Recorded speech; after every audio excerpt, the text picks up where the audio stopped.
Hello IELTS learners. I'm going to share with you a story about my friend. And in this story, you will find there are several vocabulary items used to describe your free time. Okay, let's do it.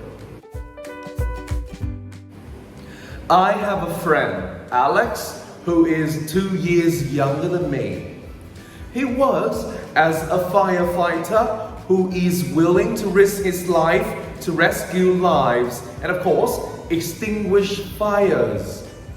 No matter how difficult and dangerous being a firefighter is, he strongly believes that it is a rewarding job that gives him a lot of positive experiences, that it is worth life. He also shares with me a lot about his personal life. He is in a fruitful relationship with a girl named Lucy. They together do a great deal of voluntary work in their free time. It has been very good for both of them. Lucy is the owner of a jewelry shop that sells her own designs. It is quite a lucrative career to pursue. I once went out for a drink with a couple to catch up. To my surprise, Lucy has a huge passion for gardening and she has green fingers too. Whatever plants she grows flourish quickly and healthily. She says gardening is so therapeutic and makes her mentally and physically healthy. Sometimes, when they have time to spare together, they meditate, which utterly astonishes me.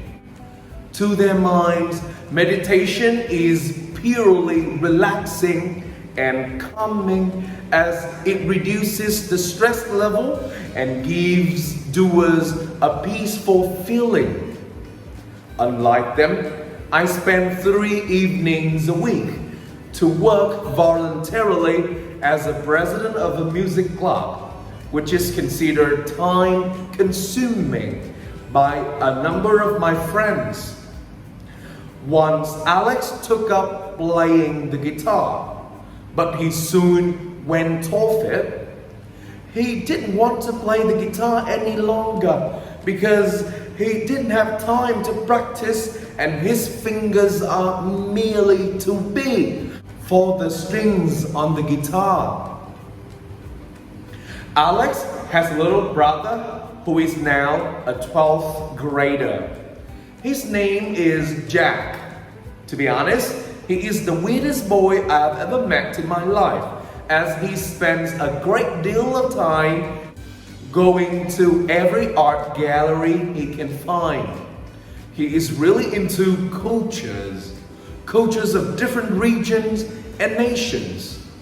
He is a real culture vulture, as I usually come to Alex's place for dinners and parties, and I was so amazed by the paintings hung along the corridor to Jack's room, which were drawn by Jack himself.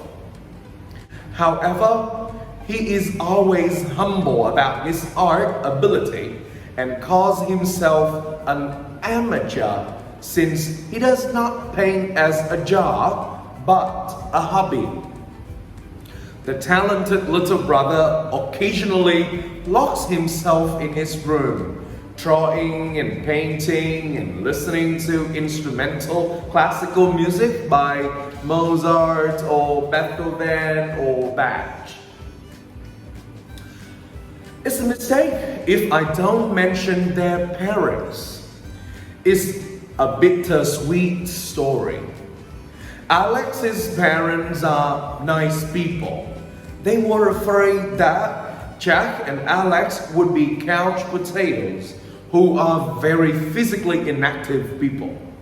So lucky the brothers are to have such wonderful parents with excellent parenting skills. Alex and Jack were taught not to be dabblers who never keep doing and investing time and effort in one activity for long. Once they choose a hobby to take up, then they stick with it to the end. However, there are two sides to a coin.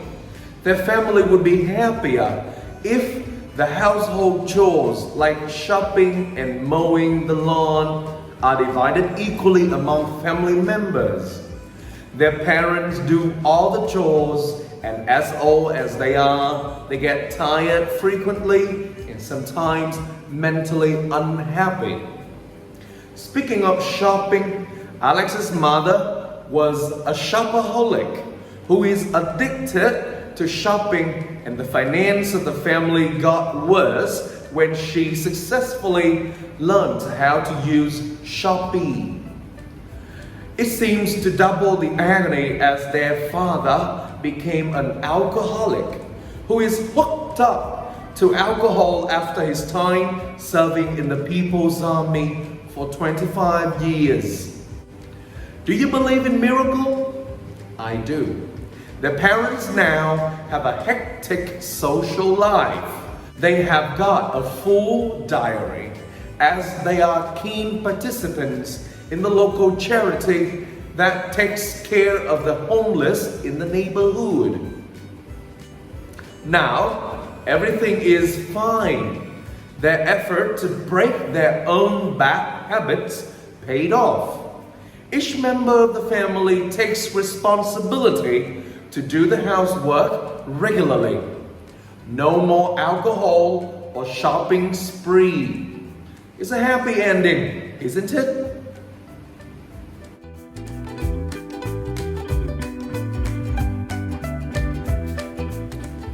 Number one, we have rewarding. If a job is rewarding, it gives you a lot of positive experiences, even though it's difficult and maybe dangerous, like being a firefighter.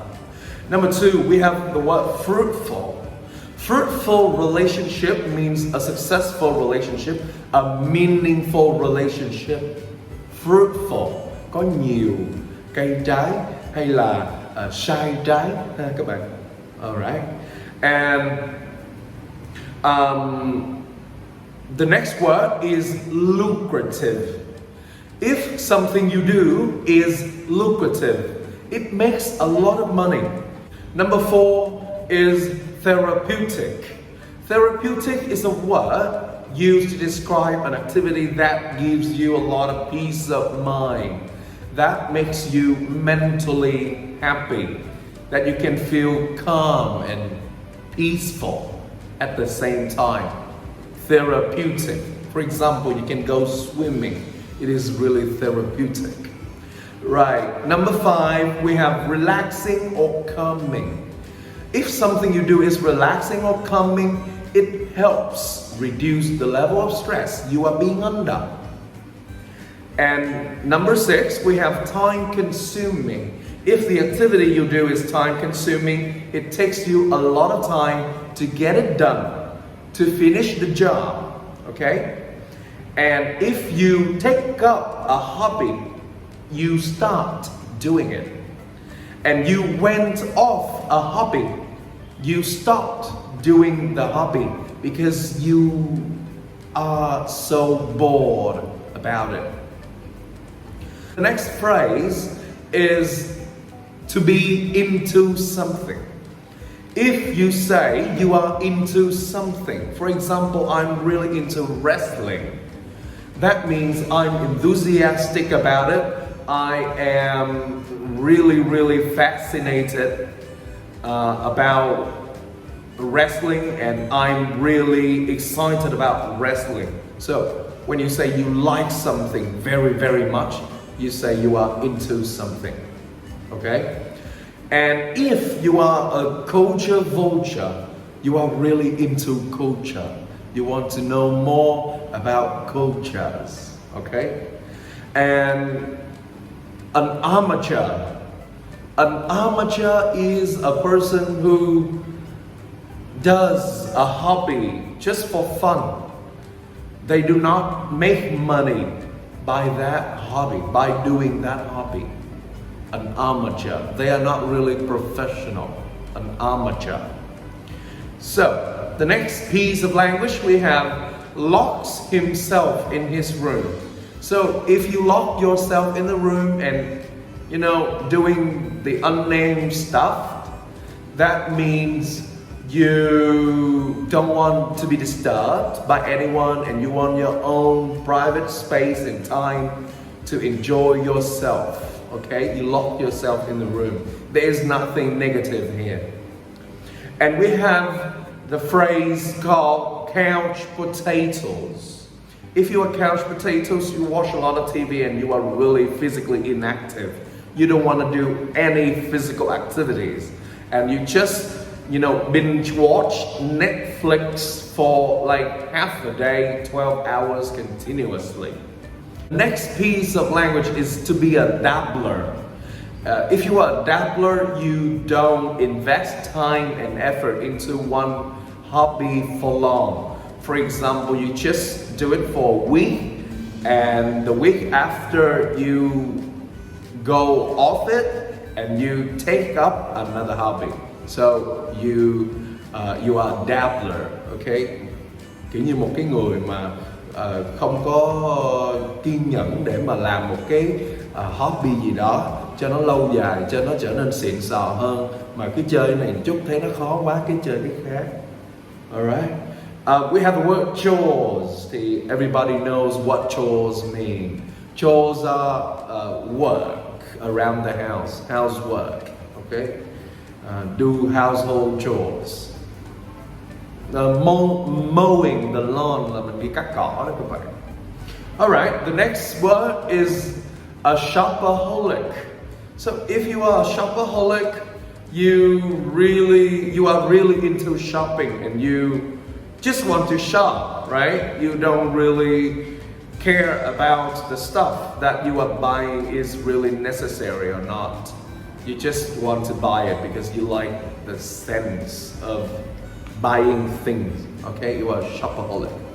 And if you are an alcoholic, you are really into alcoholic drinks, specifically wine, beer, liquor, something like that, something that makes you feel. Actually, I don't drink alcohol, so I don't know how to describe the feeling to you. But basically, I just hope that you will never be alcoholics, okay? Because it's gonna damage your liver very severely and it's gonna end up, you know, really negative. So, you can say you are addicted to something or you are hooked up to something.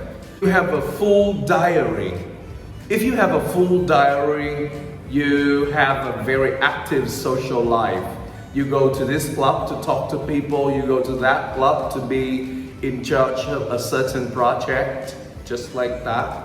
And you know, you socialize with a lot of people. You have a full diary, okay? And if you are a keen participant in something, you do it with your heart. You do it enthusiastically. You are really devoted to something, okay? You are a keen participant. Là một cái người mà làm cái gì đó hết sức mình, hết lòng luôn, thì mình gọi là a keen participant. I've introduced to you all of the high-level words that I used to describe free time, relaxation, and leisure. So I hope this is helpful to you and you can recall and use them correctly whenever needed. Bye.